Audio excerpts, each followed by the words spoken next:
గర్భవతి అయిన మీనా కడుపు పోగొట్టాలనుకున్న ప్రభావతి కుట్ర వీడియో శృతి చూపించడంతో ప్రభావతిని బయటకు గెంటేసిన సత్యం. అసలు ఇదంతా ఎలా జరిగిందనేది వీడియోని స్కిప్ చేయకుండా చివరి వరకు చూడండి.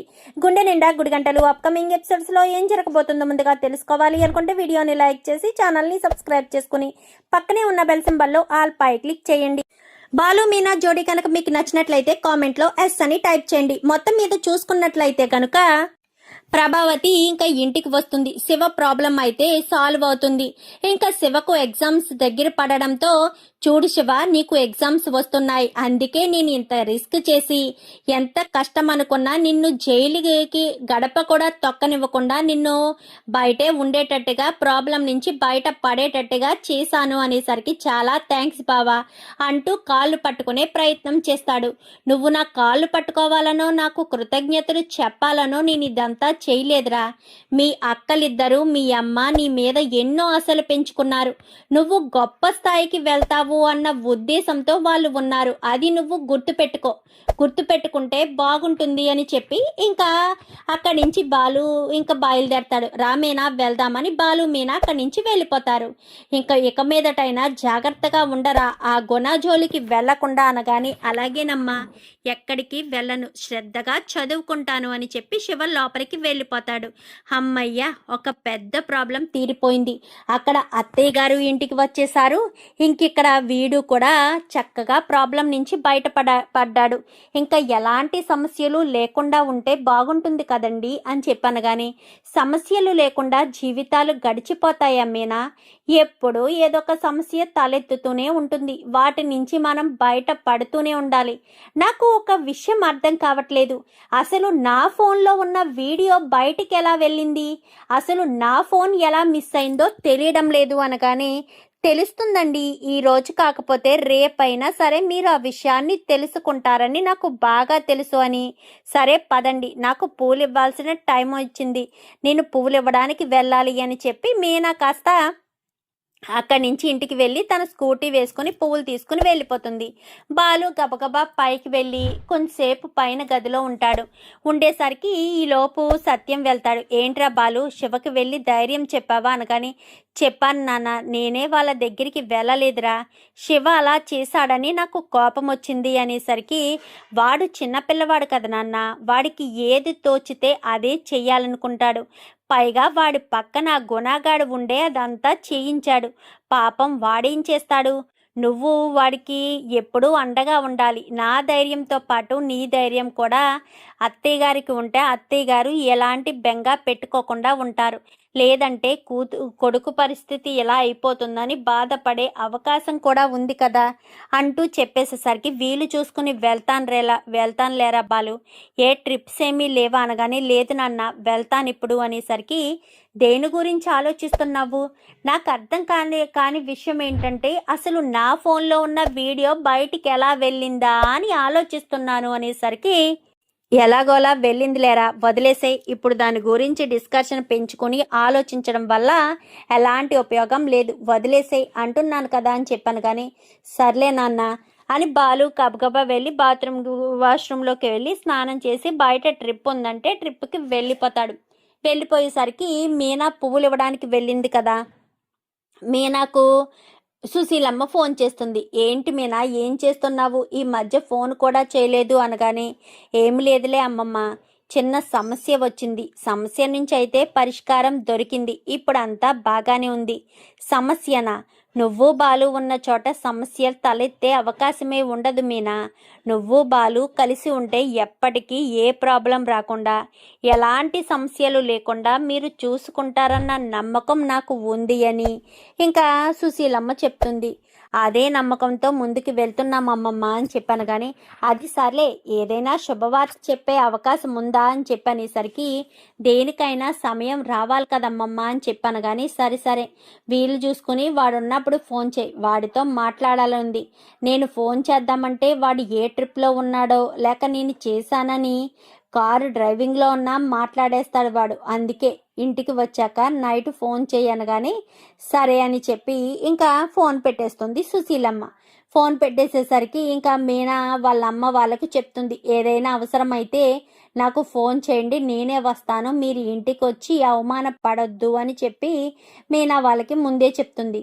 ఇంకా సుమతి పెళ్లి సంబంధం చెడిపోయింది కదా, మరొక సంబంధం వచ్చింది అని చెప్పడంతో ఇప్పుడే కదమ్మా తనకు కొంచెం బాధ అనిపించింది.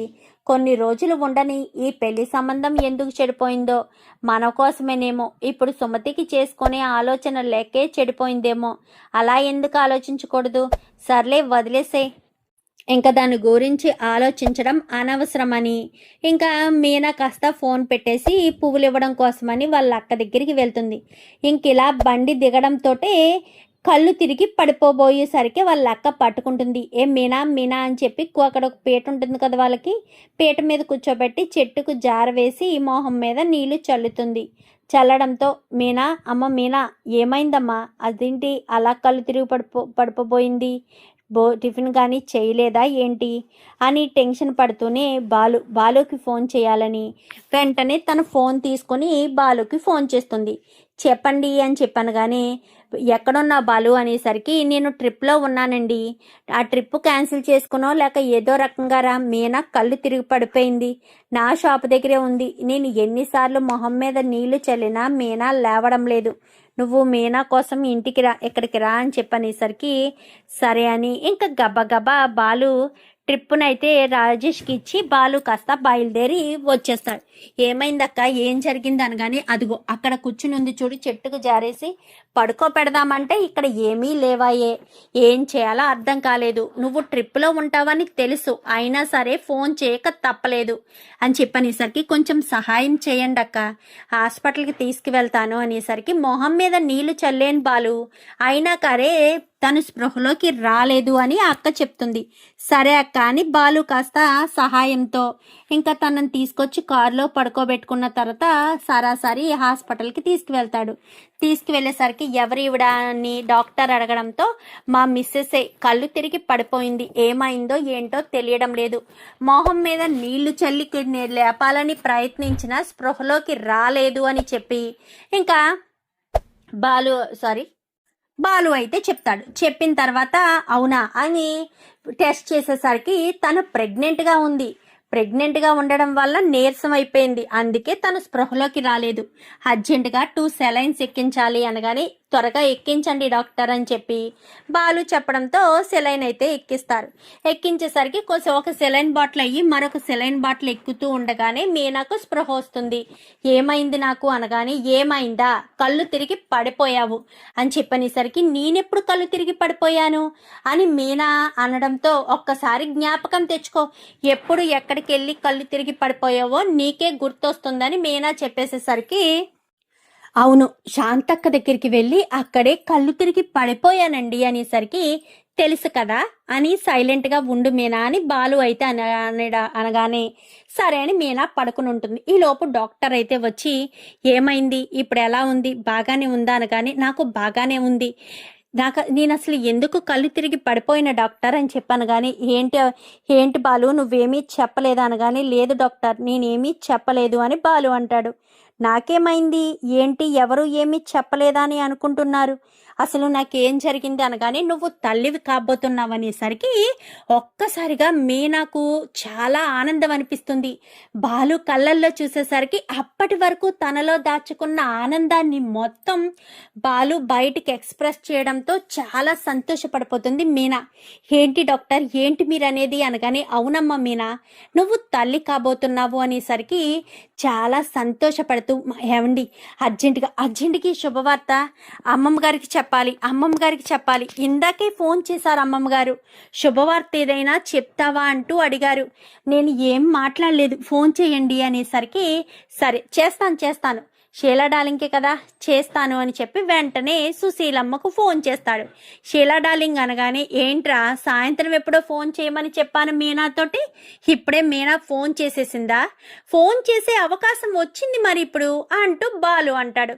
ఏంట్రా ఏం మాట్లాడుతున్నావో అంటూ సుశీలమ్మ అనగానే నువ్వు అంటూ అనేసరికి నేను ఏంట్రా నువ్వేమవుతావో నాకు తెలియట్లేదు షీలా డార్లింగ్, నేను మాత్రం తండ్రినయ్యాను అని చెప్పి బాలు చెప్పడంతో ఏంట్రా ఏంటి నువ్వనేది, నువ్వు తండ్రి కాబోతున్నావా అంటే మీనా తల్లి కాబోతుందా, మీనా నీళ్ళోసుకుందా అని చెప్పాను. కానీ అవును, హాస్పిటల్లో ఉన్నాము, తను చాలా నీరసంగా ఉండి పువ్వులు ఇవ్వడానికి వెళ్ళి అక్కడే కళ్ళు తిరిగి పడిపోయిందంట. వాళ్ళు ఫోన్ చేయడంతో నేను హాస్పిటల్కి తీసుకొచ్చాను. ఇప్పుడే డాక్టర్ చెప్తుండగానే వెంటనే అమ్మమ్మ గారికి ఫోన్ చేయండి అని గొడవ చేసింది. ఎవ్వరికి కూడా చెప్పలేదు, నీకే చెప్తున్నాను అనగానే నేను వీలు చూసుకుని 2 రోజుల్లో వస్తాను అని చెప్పు మీనాకు అనగానే నువ్వే చెప్పు షీలా డార్లింగ్, వద్దొద్దు, మీనా ఎక్కువ ఫోన్ మాట్లాడకూడదు, ఫోన్ చాలా దూరంగా ఉండాలి మీనాకు, నువ్వు కూడా దూరంగా ఉండి ఫోన్ మాట్లాడరా అనగానే సరే షీలా డార్లింగ్ అని బాలు ఫోన్ పెట్టేస్తాడు. వెంటనే మామయ్య గారికి ఫోన్ చేయండి అనేసరికి సత్యానికి ఫోన్ చేస్తాడు. సత్యానికి ఫోన్ చేసి నాన్న అని చెప్పాను. కానీ ఏంట్రా బాలు ఏమైంది, ఎందుకు నాన్న అంటూ పిలిచావు, అది నాన్న అనేసరికి ఫోన్లో ఏంట్రా ఈ వెటకారాలు, చెప్పరా, నువ్వు తాతవు కాబోతున్నావు నాన్న అని చెప్పనేసరికి ఏంటి తాతను కాబోతున్నానా, ఏంట్రా శుభవార్త అని చెప్పి ఇంకా సత్యం చాలా ఎగ్జైటింగ్గా అనగానే అవును మీనా తల్లి కాబోతుంది, కళ్ళు తిరిగి పడిపోతే నేనే హాస్పిటల్కి తీసుకొచ్చాను, ఇప్పుడు సెలైన్ ఎక్కిస్తున్నారు, హాస్పిటల్లోనే ఉన్నామనగానే ఏ హాస్పిటల్ రా, ఎందుకు ఇక్కడికి మామయ్య గారు, వద్దు మామయ్య మేమే వస్తాము అని చెప్పి మీనా పక్క నుంచి చెప్తుంది. సరేనమ్మా తొందరగా వచ్చేసేయండి అని ప్రభా అనుకుంటూ లోపలికి వెళ్తాడు సత్యం. ఏంటి ఏమైంది అంటూ ప్రభావతి అనగానే మీనా తల్లి కాబోతుందనేసరికి ఒక్కసారిగా ప్రభావతి కాళ్ళ కింద భూమి కదిలినట్టు అనిపిస్తుంది. ఎందుకంటే సుశీలమ్మ చెప్పిన దాని ప్రకారం తనకు ఎవరైతే ముందుగా ముని మనవణ్ణిస్తారో వాళ్ళకి తన ఆస్తిని రాసిస్తాను అని చెప్పింది కదా. సో అది గుర్తొచ్చి ప్రభావతి అలా ఉండిపోతుంది. ప్రభా అంటూ ఎంత కదపాలని ట్రై చేసినా కదలకపోవడంతో ఈలోపు శృతి, రవి, మీనా, మనోజు, రోహిణి వీళ్ళ నలుగురు కిందకొస్తారు. ఏమైంది మామయ్య ఏమైంది, అత్తయ్య ఇలా స్టాచ్యూ అయిపోయారేంటి అంటూ రోహిణి అన్న మాటకు మీ అత్తగారు మీనా తల్లి కాబోతుంది అన్న మాట చెప్పానంతే ఇలా స్టాచ్యూ అయిపోయింది. అది నాన్న, నువ్వు అలాంటి శుభవార్తలు అమ్మకు చెప్పకూడదు, అది మీనా అన్నయ్య బాలు, మీనా వదిన బాలు అన్నయ్య విషయంలో అస్సలు చెప్పకూడదు. వాళ్ళ లైఫ్లో ఏదైనా మంచి అంటే అమ్మకు అది చెడ్డ వార్త కిందే లెక్క నాన్న, అది కూడా నీకు తెలీదా అంటూ రవి అనగానే ఇంకా అవును నిజమే, కరెక్ట్, ఇప్పుడు మీనా వాళ్ళు ఎక్కడున్నారు అంకుల్ అని చెప్పి ఇంకా శృతి అనేసరికి హాస్పిటల్లో ఉన్నారంటమ్మా, మీనా చాలా నీరసంగా ఉందంట, కళ్ళు తిరిగి పడిపోవడంతో సెలైన్ ఎక్కిస్తున్నారంట అనేసరికి అవునా, సరే ఏ హాస్పిటల్, ఎందుకు మేమే ఇంటికి వస్తాము అని చెప్పారు. సరే అని ఇంకా అందరూ వెయిట్ చేస్తూ ఉంటారు. ఈలోపు పార్వతమ్మకి ఫోన్ చేసి చెప్తుంది మీనా, పార్వతమ్మ వీళ్ళైతే ఆగుతారు, పార్వతమ్మ ఆగుతుందా, ఏ హాస్పిటల్ ఏంటి అని కనుక్కొని గబగబా అక్కడికి బయలుదేరి వెళ్ళడంతోనే అమ్మ మీనా అనేసరికి అల్లుడు గారు మీనా చాలా నీరసంగా ఉంది, ఒక 10 రోజులు మా ఇంటికి తీసుకువెళ్ళి మా ఇంటి దగ్గర ఉంచుకుని పంపిస్తాను అనగానే అది కాదత్తయ్య, ముందు మా ఇంటికి వెళ్తాము, వెళ్ళిన తర్వాత అప్పుడు నాన్నని అడిగి నేనే తీసుకొచ్చి అప్పచెప్తాను, కొన్ని రోజులైనా మా ఇంటికాడ ఉండాలి కదా అనగానే సరే బాబు మీనా జాగ్రత్త, ఇంతకు ముందులా తుందురమంటూ ఏ పని చేయకు, అప్పుడు నీ ఒక్కదానివే, ఇప్పుడు నీ కడుపులో మరొక చిన్న ప్రాణి ఊపిరి పోసుకుంటుంది, గుర్తుపెట్టుకో అమ్మా అంటూ చెప్పేసేసరికి సరేనమ్మా అనగానే ఈలోపు సెలైన్ అయిపోవడంతో బాలు తీసుకువెళ్ళు, ఒక 10 రోజులు ఆగి మళ్ళీ తీసుకురా, ఒకసారి స్కానింగ్ అవి చేసి బిడ్డ గ్రోత్ ఎలా ఉందో ఏంటో తెలుసుకుంటాను, ప్రజెంట్ అయితే ఈ మెడిసిన్స్ రాస్తున్నాను. అమ్మ మీనా కొంచెం బండి మీద వెళ్ళేటప్పుడు జాగ్రత్త, ఎందుకంటే కళ్ళు అది తిరిగితే చాలా ప్రమాదం జరుగుతుంది, చేయి జారిపోయిన తర్వాత ఎంత బాధపడినా తిరిగి వచ్చే అవకాశం అయితే ఉండదు, అది గుర్తుపెట్టుకో అని చెప్పి ఇంకా డాక్టర్ కాస్త చెప్తుంది. చెప్పిన తర్వాత మీనా బయలుదేరి ఇంటికి వస్తుంది.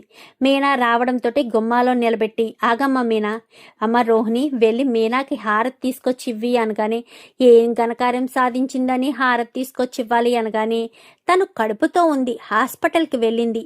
కడుపుతో ఉన్న కోడలు మొదటిసారి ప్రెగ్నెంట్ అన్న విషయం తెలిసాక ఇంట్లో అడుగు పెట్టేటప్పుడు హారతిస్తే ఏం పోతుంది ప్రభా? అరిగిపోతావా కరిగిపోతావా? అమ్మ రోహిణి నువ్వెళ్ళు, అమ్మ శృతి నువ్వు రోహిణి ఇవ్వండి అనగానే సరే అని ఇంకా వాళ్ళిద్దరూ హారతి ఇస్తారు. హారతి ఇచ్చిన తర్వాత లోపలికి వచ్చాక కూర్చో మీనా, కంగ్రాచులేషన్స్ మీనా అంటూ ఇంకా అందరూ కూడా తెగ కంగ్రాచులేషన్స్ నలుగురు కూడా చెప్తారు. చెప్పేసరికి ప్రభావతి దూరంగానే ఉంటుంది. తన మైండ్లో మీనా ప్రెగ్నెంట్ అన్న ఆలోచనని తట్టుకోలేకపోతుంది. ఇంకా ఆ రోజు నుంచి మీనాను ఏం చేయాలి అని ఆలోచిస్తూ ఉండగా ప్రతిరోజు రాత్రులు మీనాని పాలు తాగమని చెప్తారు. బాలు పాలు కలిపి మరి మీనాకు ఇస్తుంటాడు. ఇస్తుండేసరికి ఒక రోజు బాలు పాలు కలుపుతూ ఉండగా ప్రభావతి వస్తుంది. ప్రభావతి వచ్చేసరికి బాలుకి అదే సమయానికి ఫోన్ రావడంతో బాలు అక్కడి నుంచి సైడ్ అవుతాడు. ఇంకా ప్రభావతి వంటగదిలోకి వెళ్ళి వంటగదిలో పాలల్లో ఏదో కలుపుదామని అనుకుందామనుకునేసరికి అటు ఇటు చూస్తుంది. ఇప్పుడు నా దగ్గర ఏమీ లేవని గబగబా తన గదిలోకి వెళ్ళి ఆల్రెడీ మీనా కోసమని చిన్న మెడిసిన్ ఒకటి తీసుకుంటుంది. అది తెస్తుంది.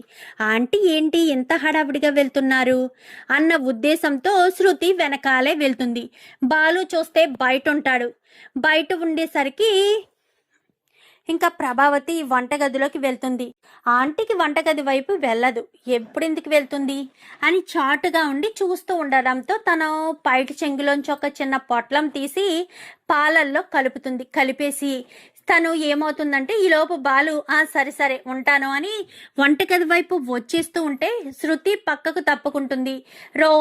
ప్రభావతి పక్కనే కిచెన్ బల్ల ఉంటుంది కదా, గ్యాస్ బల్ల పక్కన దాక్కుంటుంది. దాక్కునేసరికి ఇదంతా శృతి చూస్తుంది. ఆంటీ ఎందుకు అక్కడ దాక్కున్నారు? బాలు పాలు గురించి వచ్చాడు. పాలల్లో ఆంటీ ఇందాకేదో కలిపారు. ఆంటీ ఉద్దేశం ఏంటి? అసలు ఆ పాలు ఎవరి కోసం అని అనుకుంటూ శృతి చూస్తూ ఉండగానే బాలు పాలు తీసుకుని మీనా అనుకుంటూ వెళ్తాడు. ఇప్పుడు ఈ పాలు మీనాకి ఇవ్వడం కోసం అనుకుంటా. అంటే ఆ పాలల్లో ఆంటీ మీనాకు ఇస్తున్నాడు అన్న విషయం తెలిసే ఏదో కలిపింది అని ఇంకా అనుకుని ఇంకా పాలు మీనాకు పట్టుకెళ్ళి ఇస్తుంది. ఇచ్చేసరికి ఈ లోపు సత్యం వస్తాడు. సత్యం వచ్చి పాలు మీనాతో మాట్లాడుతూ ఉండగానే పాలు తాగమ్మా అని నిలబడేసరికి గబ్బా శృతి వచ్చి గ్లాస్ మీద ఇలా కొట్టడంతో గ్లాస్ కింద పడి పగిలిపోతుంది. ఏమైంది శృతి, పాల గ్లాస్ ఎందుకు పగలగొట్టావు అనగానే పాల గ్లాసులో మందు కలిపారు. మీనా కడుపులోని బిడ్డను అంతం చేయడం కోసం ప్లాన్ చేశారు అనేసరికి ఏం మాట్లాడుతున్నావు శృతి? ఎవరు నా కడుపులోని బిడ్డను అంతం చేయడానికి ప్లాన్ చేస్తారు? అసలు అంతటి దుర్మార్గులు ఎవరున్నారు ఇంట్లో? అలా ఆలోచించే వాళ్ళు ఎవరున్నారు అనగానే ఆంటీ అనేసరికి ప్రభావతి ఏం మాట్లాడుతున్నావు శృతి? నేను కలపడం ఏంటి? అసలు నీకు బుద్ధి జ్ఞానం ఉందా? నేను కలిపానని ఏం చెప్తున్నావు? నేను వంటగది వైపే రాలేదు. మరి వంటగదిలో పాలల్లో నేనేం కలుపుతాను? నువ్వు నన్ను ఆ రోజుకి విలువ లేకుండా చేసేస్తున్నావు. మీ రోహిణి శృతి మాటలో నమ్మకండి. శృతి కావాలనే అబద్ధం చెప్తుంది అని చెప్పి మాట్లాడేసరికి అబద్ధం ఎందుకు చెప్తుంది? అబద్ధం చెప్పదు శృతి అని రవి అంటాడు. అబద్ధం చెప్పకపోతే నేనే పాలల్లో కలిపానని శృతి ఎలా చెప్తుంది? నేను ఏమీ కలపలేదు, వంటగది వైపే రాలేదు. అసలు దాని కడుపులోని బిడ్డను నేనేం చేస్తాను, నాకేం అవసరం అనగానే ఓహో అవునా, అంటే మీరు పాలల్లో ఏమీ కలపలేదు అంతే కదా, మీరు వంటగది వైపే రాలేదు అంతే కదా, ఒక్క నిమిషం అంకుల్, ఒక్క నిమిషం అని చెప్పి వెంటనే తన ఫోన్లో నొక్కి వీడియో తీసింది కదా, వీడియోని చూపిస్తుంది సత్యానికి. ఒక్కసారిగా సత్యం షాక్ అవుతాడు. పాలల్లో కలపడం బాలు అనే మాట వినబడడంతో వెళ్ళి వంటగది వెనకాలంటే పక్కన వెళ్ళి దాక్కోవడం మొత్తం క్లియర్గా వీడియోలో కనిపించేసరికి ఒక్కసారిగా షాక్ అయిపోతారు అందరూ కూడా. ఏంటి ప్రభావతమ్మ ఇంత చీపుగానా అంటూ ఇంకా బాలు అయితే చీ అన్నట్టుగా చేదరించుకునేసరికి ఒక్క నిమిషం అమ్మా శృతి లోపలికెళ్ళి మీ అత్తగారు బట్టలు ఉంటాయి కదా అవన్నీ కూడా సర్ది తీసుకురాను కానీ ఇప్పుడెందుకు అనగానే చెప్పింది చెయ్యమ్మా అనేసరికి సరేనని బట్టలు సర్ది తీసుకొస్తుంది. తీసుకొచ్చేసరికి పదవే బయటికి అనగానే నేనెందుకు వెళ్ళాలి, ఇది నా ఇల్లు అనేసరికి చెంప పగలగొడతాడు. నోరు మూసుకుని ఇక్కడి నుంచి నువ్వు బయటికి అడుగు పెట్టలేదనుకో పీకి నొక్కి ఇక్కడే ప్రాణాలు తీసేస్తాను. నువ్వసలు మనిషివటే. నలుగురి పిల్లల్ని కన్నావు, 5వ కొడుకును కన్నావు, వాడు చనిపోయాడనుకో. 5గురు బిడ్డలు తల్లివి నువ్వు. తల్లి అవుతుందంటే ఒక ఆడదాని సంతోషం ఎలా ఉంటుందో నీకు తెలీదా? అంటే నీ కొడుకు కోసం నువ్వు ఏం చేయడానికైనా దిగజారిపోతావా? ఒక ఆడపిల్ల కడుపులోని బిడ్డను తొలగించాలని చూసిన నిన్ను అసలు ఎలా వదిలిపెట్టాలి? ఏమండి, అది కాదండి, ఒక్కసారి నా మాట వినండి అని చెప్పాను కానీ వద్దు ప్రభా, నువ్వు నాకేం చెప్పొద్దు అంటూ మాట్లాడుతుండగానే ఈలోపు సుశీలమ్మ ఫోన్ చేస్తుంది. అమ్మ నేను మళ్ళీ చేస్తాను అంటూ సత్యం ఫోన్ పెట్టేస్తాడు. పెట్టేసి ఒక్క మాట కూడా నువ్వు మాట్లాడడానికి వీల్లేదు. ఆస్తి కోసం అంతస్తు కోసం ఎంతకు దిగజారిపోతావని కలలో కూడా అనుకోలేదు. 5గురు పిల్లల్ని కన్నా తల్లివి నువ్వు. ఎదుటి తల్లి బిడ్డ కడుపులో బిడ్డ చనిపోతే ఆ తల్లి పడే వేదన నీకేమైనా తెలుసా? నువ్వు కొంచెమైనా ఆలోచించావా? నువ్వు దీని గురించి ఆలోచించకుండా ఎలా ఉండగలిగావు ప్రభా? కడుపులోని బిడ్డను చితిమెయ్యాలని ఎలా అనుకున్నావు? ఆ పాలల్లో నువ్వు పౌడర్ కలుపుతున్న విషయం శృతి చూసింది కాబట్టి, అది వీడియో తీసింది కాబట్టి ఇప్పుడు సాక్ష్యంగా చూపించగలుగుతున్నాం. అదే శృతి రాకపోయినా చూడకపోయినా వీడియో తీయకపోయినా శృతి ఒకవేళ నీ మీద అలాగని చెప్పినా నువ్వు నమ్మేవాడివా? అస్సలు నమ్మేవాడివి కాదు. మరి అలాంటి తప్పుడు నమ్మేదానివి కాదు. నువ్వు ఒక్క క్షణం కూడా ఇంట్లో ఉండడానికి వీలేదు. నువ్వు ఇంట్లో ఉంటానంటే నేను అస్సలు ఒప్పుకోను. దయచేసి తక్షణమే నువ్వు ఇంట్లోంచి బయటకి వెళ్ళిపోవాలి. నేను ఏం చెప్తున్నానో నీకు అర్థమవుతుంది అనుకుంటా. నువ్వు నా కంటి ముందు కనబడితే మాత్రం నేను అస్సలు ఉండలేను అంటూ ఇంకా చాలా కోపంగానే సత్యం చెప్పేసేసరికి అది కాదండి అనగానే ఇంకా సత్యం ప్రభావతి చేయి పట్టుకుని ఎంత ప్రభావతి వద్దు వద్దు అని పిలుస్తున్నా గాని వినిపించుకోకుండానే ప్రభావతిని మెడపట్టి బయటకు గెంటేసి గేటు వేసి లోపలికి వచ్చేస్తాడు. అది కాదు మామయ్య అనగానే ఈ విషయంలో ఎవరైనా కలగ చేసుకోవాలనుకున్నా ప్రభావతిని లోపలికి తీసుకురావాలని ఏ ఒక్కరనుకున్నా వాళ్ళని కూడా నిర్దాక్షిణంగా బయటకు గెంటేయడానికి నాకు క్షణకాలం పట్టదు. అది మీరు గుర్తుపెట్టుకోండి. ప్రభావతి చిన్న చితక తప్పు చేయలేదు. ఒక కడుపులోని బిడ్డను కడుపులోనే స్మాష్ చేయడానికి, అంటే తన కడుపులోనే నాశనం చేయడానికి చూసింది. అలా చూసిన ప్రభావతిని నేను ఈజీగా వదిలేస్తాను అని ఎలా అనుకున్నారు? ప్రభావతిని ఎప్పటికీ వదిలేదే లేదు, వదిలిపెట్టను కూడా అంటూ ఇంకా సత్యం చాలా కోపంగానే లోపలికి వెళ్ళిపోతాడు.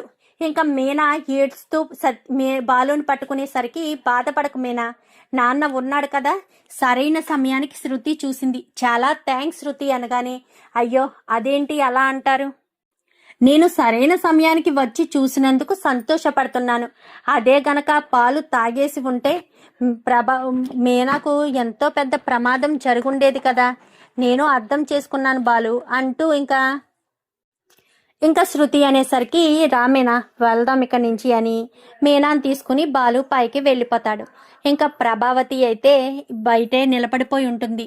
నిలబడిపోయి ఉండేసరికి కామాక్షి ఫోన్ చేస్తుంది. ఏమైందన్నయ్య అనగానే కడుపులోని బిడ్డను నాశనం చేయడానికి చూసిందమ్మా నీ వదిన గారు, క్షమించమంటావా, క్షమించి లోపలికి రమ్మంటావా అనగానే లేదన్నయ్య నేను కూడా ఆశ్రయం ఇవ్వను అని చెప్తాను అని చెప్పి కామాక్షి కాస్త ఫోన్ పెట్టేస్తుంది. ఇంకా ప్రభావతి అలాగే నిలబడిపోతుంది. సత్యానికి మాత్రం ప్రభావతి మీద చాలా కోపమే వస్తుంది.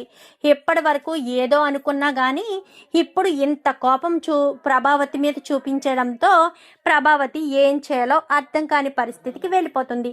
చూద్దాం మరి రాబోయే ఎపిసోడ్స్లో ఏం జరుగుతుందో. వీడియో నచ్చితే లైక్ చేసి ఛానల్ని సబ్స్క్రైబ్ చేసుకుని పక్కనే ఉన్న బెల్ సింబల్లో ఆల్ పై క్లిక్ చేయండి. ఇలా చేయడం వల్ల మేము పెట్టే ప్రతి వీడియో నోటిఫికేషన్ రూపంలో ముందుగా చూడగలుగుతారు. Thank you for watching.